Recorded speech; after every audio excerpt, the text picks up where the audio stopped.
दूसरा भाग जिसमें अब हम MCQ क्वेश्चन को कवर करेंगे। तो चलिए वीडियो को शुरू करते हैं और पहला प्रश्न देखते हैं कि पूर्व वैदिक या ऋग्वैदिक संस्कृति का काल किसे माना जाता है। तो जैसे कि मैंने पिछली वीडियो में बताया था ना कि वैदिक सभ्यता को दो काल में बांटा गया है, ऋग्वैदिक काल और उत्तर वैदिक काल। तो इसमें पहले प्रश्न में पूछा गया है कि पूर्व वैदिक यानी कि ऋग्वैदिक संस्कृति का काल किसे माना गया है। तो इसका ऑप्शन सही होगा ऑप्शन ए, यानी 1500 ईसा पूर्व से लेकर 1000 ईसा पूर्व को ऋग्वैदिक काल कहा गया है। अब दूसरा प्रश्न देखते हैं कि उत्तर वैदिक संस्कृति का काल किसे माना गया है। तो उत्तर वैदिक काल किसे माना गया है, तो इसका क्या ऑप्शन सही होगा, इसका ऑप्शन सही होगा ऑप्शन बी, यानी कि 1000 ईसा पूर्व से लेकर 600 ईसा पूर्व। ऋग्वैदिक काल माना गया है 1500 ईसा पूर्व से लेकर 1000 ईसा पूर्व, और उत्तर वैदिक काल माना गया है 1000 ईसा पूर्व से लेकर 600 ईसा पूर्व। तो अगला प्रश्न देखते हैं कि इनमें से किस फसल का ज्ञान वैदिक काल के लोगों को नहीं था। तो आपको बताना है कि वैदिक काल के लोगों को किस फसल का ज्ञान नहीं था, जौ, गेहूं, चावल या तंबाकू। तो इसका सही उत्तर होगा डी, तंबाकू। तंबाकू की फसल का ज्ञान उत्तर वैदिक काल के लोगों को नहीं था, जबकि जौ, चावल और गेहूं इन तीनों फसलों का ज्ञान उन लोगों को था, वैदिक काल के लोगों को था। तो चलिए नेक्स्ट प्रश्न देखते हैं कि वेदों की संख्या कितनी है। तो वेदों की संख्या कितनी है, बहुत ही महत्वपूर्ण प्रश्न है। तो वेदों की संख्या है ऑप्शन सी 4 वेद हैं। कौन कौन से वेद हैं, ऋग्वेद, यजुर्वेद, अथर्ववेद और सामवेद। और बात करें सबसे प्राचीन वेद की, तो सबसे प्राचीन वेद कौन सा है, तो ऋग्वेद है। बहुत बार ये क्वेश्चन पूछा गया है कि सबसे प्राचीन वेद कौन सा है, तो सबसे प्राचीन वेद है ऋग्वेद। तो नेक्स्ट क्वेश्चन देखते हैं, सूची 1 को सूची 2 से सुमेलित कीजिए। तो नीचे इस लेफ्ट साइड में हमें वेद दिए हुए हैं और इस साइड राइट साइड में हमें इसे मिलाना है, मतलब जितने भी वेद हैं उसमें किस चीज़ का संकलन है, क्योंकि ये बहुत एग्जाम में इंपॉर्टेंट बनता है और एक नया क्वेश्चन जरूर पूछा जाता है। और जो मैंने पिछली वीडियो अपलोड की थी उसमें मैंने आपको ट्रिक से बताया था कि इसे कैसे याद करना है। तो अब आप वो जरूर वीडियो को देख लें अगर आपने अभी तक वो वीडियो को नहीं देखा, इसका पहला पार्ट। तो ऋग्वेद में किस चीज़ का संकलन है, तो ऋग्वेद में स्तोत्र और प्रार्थनाओं का संकलन है। तो पहले का ऑप्शन होगा लास्ट डी। यजुर्वेद में किस चीज़ का संकलन है, यजुर्वेद में स्तोत्र और कर्मकांड का संकलन है। सामवेद में संगीतमय स्तोत्र, मतलब जो संगीत का जनक भी किसे कहा गया है, सामवेद को संगीत का जनक कहा गया है। और बचा अथर्ववेद, तो अथर्ववेद में तंत्र मंत्र और जो वशीकरण है, मतलब जो जादू टोने हैं, इसका जो संकलन है अथर्ववेद में पाया गया है। तो बहुत एग्जाम में इंपॉर्टेंट है, आप चारों वेद का याद रखना कि किस चीज़ में, किस वेद में किसका संकलन पाया गया है। इसे पिछली वीडियो में मैंने ट्रिक से आपको याद कराया था, जिससे आप इसे कभी नहीं भूलेंगे। तो चलिए अगला क्वेश्चन देखते हैं कि भारत के राज्य चिन्ह में प्रयुक्त होने वाले शब्द सत्यमेव जयते, सत्यमेव जयते यानी सत्य की ही विजय होगी, सत्यमेव जयते किस उपनिषद से लिया गया है। वेरी वेरी इंपॉर्टेंट, बहुत बार एग्जाम में पूछा गया है कि जो सत्यमेव जयते शब्द है ये किस उपनिषद से लिया गया है। तो ये किस उपनिषद से लिया गया है, इसका सही उत्तर होगा ऑप्शन ए, मुंडक उपनिषद। तो मुंडक उपनिषद से ही सत्यमेव जयते शब्द लिया गया है। नेक्स्ट क्वेश्चन देखते हैं कि ऋग्वैदिक आर्यों का मुख्य व्यवसाय क्या था। तो जो आर्य थे इन्होंने वैदिक सभ्यता को शुरू किया था। तो जो ऋग्वैदिक आर्य थे इनका मुख्य व्यवसाय क्या था, ये आपको बताना है। तो उनका मुख्य व्यवसाय था पशुपालन। तो पशुपालन आर्यों का मुख्य व्यवसाय था ऋग्वैदिक, क्योंकि दो काल थे ना, ऋग्वैदिक काल और उत्तर वैदिक काल। तो ऋग्वैदिक काल के समय जो आर्यों का मुख्य व्यवसाय था वो पशुपालन था। तो अगला क्वेश्चन देखते हैं कि भारतीय संगीत का आदि ग्रंथ कहा जाता है। रेलवे में पूछा गया क्वेश्चन है, तो मैंने आपको अभी बताया ना कि संगीत का आदि ग्रंथ किसे कहा जाता है, तो किस वेद में वर्णन है इसका, तो सामवेद में। जैसे पिछली वीडियो में मैंने ट्रिक बताई थी, जैसे सा से शुरुआत है सामवेद की और संगीत भी सा से शुरू होता है। तो जो संगीत का संकलन है, संगीत का जनक किसे कहा गया है, सामवेद को कहा गया है। अगला क्वेश्चन देखते हैं कि पुराण की संख्या कितनी है। जैसे वेदों की संख्या कितनी है, 4 है, उसी प्रकार पुराण की संख्या कितनी है। तो पुराण की संख्या कितनी है, तो 18 पुराण है। याद रखिएगा, बहुत ही इंपॉर्टेंट क्वेश्चन है। वेद 4 हैं और पुराण कितने हैं, तो 18 पुराण हैं। नेक्स्ट क्वेश्चन देखते हैं कि गायत्री मंत्र किस पुस्तक से मिलता है।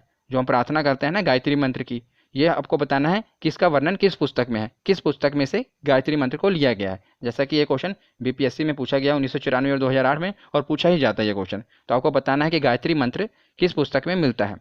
तो गायत्री मंत्र को ऋग्वेद से लिया गया है। याद रखिएगा कहाँ से, क्योंकि अभी हमने पढ़ा ना, जो कि स्तोत्र और प्रार्थनाएं हैं, जितनी भी प्रार्थनाएं हैं ये सब ऋग्वेद से ली गई हैं, और ऋग्वेद ही सबसे प्राचीन ग्रंथ है। तो कहाँ से लिया गया गायत्री मंत्र, तो ये ऋग्वेद से लिया गया है।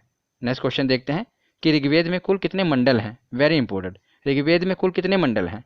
तो मैं आपको बता दूं कि ये देखिए, ऋग्वेद सबसे प्राचीन वेद है, और आप याद रखिएगा कि इसमें 10 मंडल, 1028 सूक्त और 10,462 ऋचाएँ हैं। आप इसे रट लीजिए, ये क्वेश्चन जरूर बनता है कि कितने मंडल हैं, कितने सूक्त हैं या कितनी ऋचाएँ हैं। तो याद रखिएगा 10 मंडल हैं, 1028 सूक्त हैं और 10,462 ऋचाएँ हैं। तो क्वेश्चन हमसे पूछा गया है कि ऋग्वेद में कुल कितने मंडल हैं। तो इसका ऑप्शन सही होगा ऑप्शन ए, यानी कि इसमें 10 मंडल हैं। तो चलिए अगला क्वेश्चन देखते हैं कि वैदिक काल में व्यास नदी को किस नाम से जाना जाता था। तो जितनी भी नदियां हैं इन्हें वैदिक काल में अलग अलग नामों से जाना जाता है। मैंने पिछली वीडियो में कवर भी किया था। तो आपको बताना है कि जो व्यास नदी थी, जिसे अब व्यास नदी कहा जाता है, उसे वैदिक काल में किस नाम से जाना जाता था। विपाशा, क्रमु, गोमती या कुभा। तो इसका सही ऑप्शन होगा ऑप्शन ए, यानी विपाशा। तो जो अभी व्यास नदी है इसे वैदिक काल में विपाशा के नाम से जाना जाता था। तो नेक्स्ट क्वेश्चन देखते हैं कि ऋग्वेद में सबसे महत्वपूर्ण तथा पवित्र नदी मानी जाती थी। तो ऋग्वेद में आपको बताना है कि सबसे महत्वपूर्ण और पवित्र नदी किसे माना गया है। तो इसका ऑप्शन क्या है, सरस्वती, गंगा नदी, सतलुज या सिंधु नदी।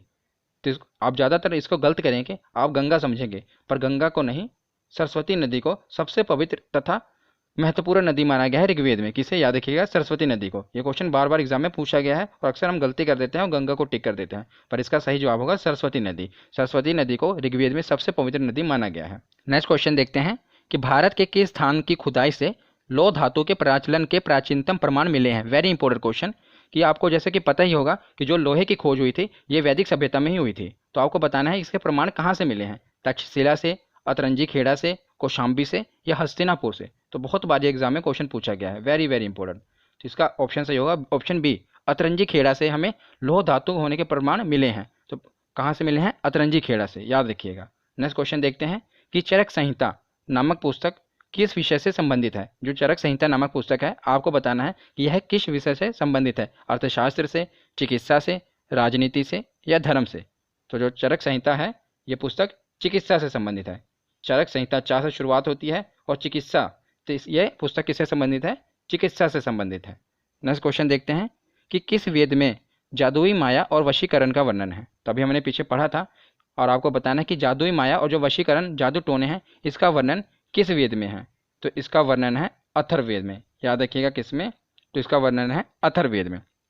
नेक्स्ट क्वेश्चन देखते हैं कि आर्य शब्द इंगित करता है। तो आपको बताना है कि जो आर्य है इस शब्द का मतलब क्या है। जैसे कि आपको पता है कि आर्यों ने ही जो वैदिक सभ्यता की शुरुआत की थी, जैसा कि मैंने पिछली वीडियो में बताया था। तो जो आर्य शब्द है इसका अर्थ क्या है। तो आर्य शब्द का अर्थ है श्रेष्ठ वंश। तो आर्य शब्द का मतलब क्या है, श्रेष्ठ वंश, जो कि उच्च कुलीन वंश के थे वो लोग आर्य कहलाए। अगला क्वेश्चन देखते हैं कि आर्य भारत में संभवतः कहाँ से आए थे। तो आर्य कहाँ से आए थे, ज़्यादातर लोगों का मानना है, ज़्यादातर मतलब इतिहासकारों का मानना है और इसे सर्वमान्य कहा गया है कि आर्य मध्य एशिया से आए थे। कहाँ से आए थे, मध्य एशिया से आए थे और आकर पंजाब और अफगानिस्तान वाले इलाके में बस गए थे। तो अगला क्वेश्चन देखते हैं कि गोत्र व्यवस्था प्रचलन में कब आई। तो गोत्र, जैसा कि आप अभी देखते हैं कि जो कोई ग्वाला है, कोई क्षत्रिय है, कोई ब्राह्मण है, तो ये व्यवस्था का प्रचलन कब से हुआ था। तो इसका प्रचलन हुआ था उत्तर वैदिक काल से। कब हुआ था इसका प्रचलन, उत्तर वैदिक काल में ही। जो हमारा समाज था ये 4 वर्णों में बंट गया था, ब्राह्मण, वैश्य, क्षत्रिय और शूद्र। इससे पहले मैं आपको बता दूं कि जो ऋग्वेदिक काल था, मतलब वैदिक काल के 2 भाग थे ना, ऋग्वेदिक काल और उत्तर वैदिक काल। तो जो ऋग्वेदिक काल था उसमें ऐसा नहीं था, उसमें जो गोत्र व्यवस्था थी वो उस व्यापार से संबंधित थी। मतलब जो दूध बेच रहा है उसे ग्वाला कहा गया, जो मतलब दूसरे जैसे चप्पल वगैरह बना रहा है उसे मोची कहा गया। लेकिन जो बाद में जो उत्तर वैदिक काल हुआ उसमें जन्म के आधार पर ही जो ये गोत्र व्यवस्था का प्रचलन शुरू हो गया। मतलब जो ब्राह्मण का बेटा ब्राह्मण कहलाया, ग्वाल का बेटा ग्वाल कहलाया। तो आपको ये याद रखना है कि जो गोत्र व्यवस्था की इसका प्रचलन कब शुरू हुआ था। तो इसका प्रचलन शुरू हुआ था उत्तर वैदिक काल से। तो चलिए नेक्स्ट क्वेश्चन देखते हैं कि वैदिक युग में यव कहा जाता था। तो जो वैदिक काल था उसमें यव किसे कहा जाता था ये आपको बताना है। तो यव कहा जाता था किसे, जौ को। तो जो होती है उसे यव कहा जाता था वैदिक युग में। नेक्स्ट क्वेश्चन देखते हैं, व्रीहि शब्द किसके लिए प्रयुक्त हुआ। ये बहुत ही इंपॉर्टेंट है। तो किस खाद्यान्न के लिए व्रीहि शब्द प्रयुक्त हुआ आपको बताना है। तो चावल के लिए, जिसे आप चावल कहते हैं उसे वैदिक काल में व्रीहि शब्द कहा जाता है, मतलब व्रीहि कहा जाता था। जैसे जौ को क्या कहा जाता था, यव कहा जाता था, उसी प्रकार चावल को व्रीहि कहा जाता था। नेक्स्ट क्वेश्चन देखते हैं कि प्राचीनतम पुराण है। जैसे अभी हमने पढ़ा ना कि पुराण कितने हैं, तो 18 पुराण हैं। तो 18 पुराणों में से सबसे पुराना, सबसे प्राचीन पुराण कौन सा है। जैसे 4 वेद हैं, 4 वेद में से सबसे प्राचीन वेद कौन सा है, हाँ ऋग्वेद। उसी प्रकार प्राचीनतम पुराण कौन सा है अब आपको बताना है। तो प्राचीनतम पुराण कौन सा है, मत्स्य पुराण, ऑप्शन ए। कौन सा पुराण है? मत्स्य पुराण। तो अगर आपको ये वीडियो अच्छी लग रही है तो लाइक और शेयर जरूर करें और आप अपने चैनल को सब्सक्राइब जरूर करें, ताकि जितने भी नेक्स्ट वीडियो हैं, अगर आप किसी भी कंपटीशन एग्जाम की तैयारी कर रहे हैं तो जो मैं नेक्स्ट वीडियो लेकर आऊँ आपको तुरंत मिल सके। तो चलिए नेक्स्ट क्वेश्चन देखते हैं कि ऋग्वेदिक काल के सबसे प्रधान देवता कौन थे। तो जो ऋग्वेदिक काल था उसमें सबसे प्राधान्य और सबसे प्रमुख देवता कौन से थे? तो सबसे प्रमुख देवता थे इंद्र। तो ऋग्वेदिक काल में सबसे प्रधान देवता कौन से थे? इंद्र थे। तो नेक्स्ट क्वेश्चन देखते हैं, उत्तर वैदिक काल में किस देवता को सर्वोच्च माना जाता था? तो ऋग्वेदिक काल में हम इंद्र को मतलब सबसे प्रमुख मानते थे, और उत्तर वैदिक काल में आपको बताना है कि किस देवता को सर्वोच्च स्थान प्राप्त था। तो उत्तर वैदिक काल में प्रजापति। ये बहुत ही गलती होती है, याद रखिएगा आप। जो ऋग्वेदिक काल था उसमें इंद्र, और जो उसके बाद का काल था उत्तर वैदिक काल था उसमें प्रजापति, इन्हें प्रमुख देवता का स्थान प्राप्त था। अगला क्वेश्चन देखते हैं कि संस्कारों की कुल संख्या कितनी है? संस्कार जैसे कि आपने जन्म से लेकर मृत्यु तक हमारे संस्कार होते हैं सनातन धर्म में, जैसे बाल संस्कार और अंतिम समय में अंतिम संस्कार। उसी प्रकार जो अंतिम संस्कार होता है, जन्म से लेकर अंतिम संस्कार तक कितने टोटल संस्कार होते हैं ये आपको बताना है। तो संस्कारों की कुल संख्या कितनी है? तो 16 संस्कार होते हैं। जो 16वां संस्कार होता है वो अंतिम संस्कार होता है। तो जन्म से लेकर 16 संस्कार होते हैं हमारे, याद रखिएगा। संस्कारों की कुल संख्या कितनी है? तो इनका वर्णन वेदों में 16 संस्कारों का वर्णन है, ठीक है। तो नेक्स्ट क्वेश्चन देखते हैं कि ऋग्वेद में ये अघन्य नहीं अधन्या, अधन्या यानी वध योग्य नहीं शब्द प्रयोग किसके लिए किया गया था? तो जो ऋग्वेद में गाय के लिए अधन्या शब्द यानी वध योग्य नहीं का प्रयोग किया गया था, किसके लिए? गाय का, गाय को। तो नेक्स्ट क्वेश्चन देखते हैं कि निम्न में से किसे भारतीय परमाणुवाद का जनक कहा जाता था? बहुत ही इंपॉर्टेंट क्वेश्चन है कि भारतीय परमाणुवाद का जनक कहा जाता है किसे? तो किसे कहा गया था? कपिल को, गौतम मुनि को, कनाद को या पतंजलि को? आपको बताना है। तो महर्षि कनाद को भारतीय परमाणुवाद का जनक कहा गया है। बहुत ही बार ये क्वेश्चन पूछा गया है। नेक्स्ट क्वेश्चन कि ऋग्वेद में कितने सूक्त हैं? इससे पहले मैंने आपको बताया था ना, मंडल तो 10 हैं और ऋचाएँ 10,462 हैं, और बचा सूक्त। तो आपको सूक्त बताना है। तो ऋग्वेद में कितने सूक्त हैं? तो ऋग्वेद में 1028 सूक्त हैं। आप इसे रट लीजिए कि 10 मंडल हैं, 1028 सूक्त हैं और 10,462 ऋचाएँ हैं। इनमें एक ना एक जरूर पूछा जाएगा। अगला क्वेश्चन देखते हैं कि गायत्री मंत्र की रचना किसने की थी?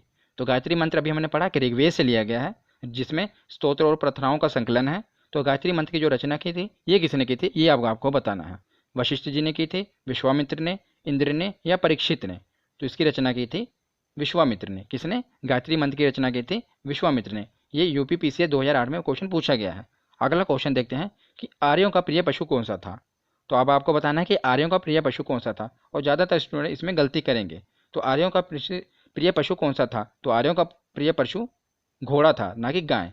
गाय को अधन्या माना गया था, मतलब वध योग्य नहीं माना गया था, लेकिन जो उनका प्रिय पशु था ये घोड़ा था, याद रखिएगा। अगला क्वेश्चन देखते हैं कि ऋग्वेद में सबसे अधिक बार किस नदी का उल्लेख हुआ है? तो आपको बताना है कि ऋग्वेद में सबसे अधिक बार किस नदी का उल्लेख हुआ है? तो ऋग्वेद में सबसे अधिक बार सिंधु नदी का, याद रखिएगा, किसका? सिंधु नदी का उल्लेख हुआ है। जबकि सबसे पवित्र नदी सरस्वती नदी को माना गया है, पर सबसे अधिक बार उल्लेख जो हुआ है ये सिंधु नदी का हुआ है। इसे याद रखिएगा कि सबसे अधिक बार उल्लेख सिंधु नदी का हुआ है और सबसे पवित्र नदी सरस्वती नदी को माना गया है। नेक्स्ट क्वेश्चन देखते हैं, बस कुछ ही क्वेश्चन बचे हैं कि आर्यों की भाषा कौन सी थी? हिंदी थी, संस्कृत थी या चित्रलिपि थी या उर्दू थी? ये आपको बताना है। तो जो आर्यों की भाषा थी ये संस्कृत भाषा थी। कौन सी थी? संस्कृत भाषा। नेक्स्ट क्वेश्चन देखते हैं कि आर्यों की सभ्यता कैसी थी? आपको बताना है कि ग्रामीण सभ्यता थी, शहरी सभ्यता थी, खाना बदोश या जनजातीय सभ्यता थी? तो इससे पहले जो सभ्यता आई थी सबसे पहले हड़प्पा सभ्यता, उसमें हमने पढ़ा था कि वो शहरी सभ्यता थी, और उसके बाद वैदिक सभ्यता आई। पर वैदिक सभ्यता तो जो थी ये ग्रामीण सभ्यता थी। बहुत ही मतलब ऐसी बात है कि पहले जो सभ्यता बसी वो शहरी सभ्यता थी, पर उसके बाद की जो वैदिक सभ्यता हुई ये ग्रामीण सभ्यता हुई। तो याद रखिएगा, हैरानी वाली बात है कि पहले शहरी सभ्यता थी पर उसके बाद ग्रामीण सभ्यता हो गई। पर याद रखिएगा कि जो हड़प्पा सभ्यता थी ये शहरी सभ्यता थी, और बाद की जो सभ्यता आई वैदिक सभ्यता ये ग्रामीण सभ्यता थी। अगला क्वेश्चन देखते हैं कि उपनिषदों की संख्या कितनी है? तो अब आपको बताना है कि उपनिषदों की संख्या कितनी है। जो हमने वेदों की संख्या पढ़ी तो वेदों की संख्या कितनी है? 4। और पुराणों की संख्या कितनी है? तो 18 पुराण है और 4 वेद हैं। अब बचे उपनिषद। तो अब आपको बताना है कि उपनिषदों की संख्या कितनी है। तो टोटल उपनिषद कितने हैं? 108। तीनों आप याद रखिएगा। वेद कितने हैं? 4, पुराणों की संख्या 18 और उपनिषदों की संख्या है 108। नेक्स्ट क्वेश्चन और आखिरी क्वेश्चन देखते हैं आज की इस वीडियो का कि प्राचीनतम व्याकरण अष्टाध्यायी के रचनाकार कौन है? आपको बताना है कि प्राचीनतम व्याकरण जो कि अष्टाध्यायी है इसके रचनाकार कौन है? तो इसके रचनाकार है पाणिनि। तो पाणिनि जी प्राचीनतम व्याकरण अष्टाध्यायी के रचनाकार हैं। ये भी क्वेश्चन बहुत बार पूछा गया है। तो आशा करता हूँ आपको ये वीडियो पसंद आई होगी और आपको ज़रूर कुछ नया सीखने को मिला होगा। आप इससे पिछली वीडियो को इतिहास की उसे भी ज़रूर देखें, मैं डिस्क्रिप्शन में उनका लिंक डाल दूंगा। और अपने चैनल को सब्सक्राइब करके बेल आइकन जरूर प्रेस करें ताकि नेक्स्ट वीडियोस आपको मिल सके। धन्यवाद।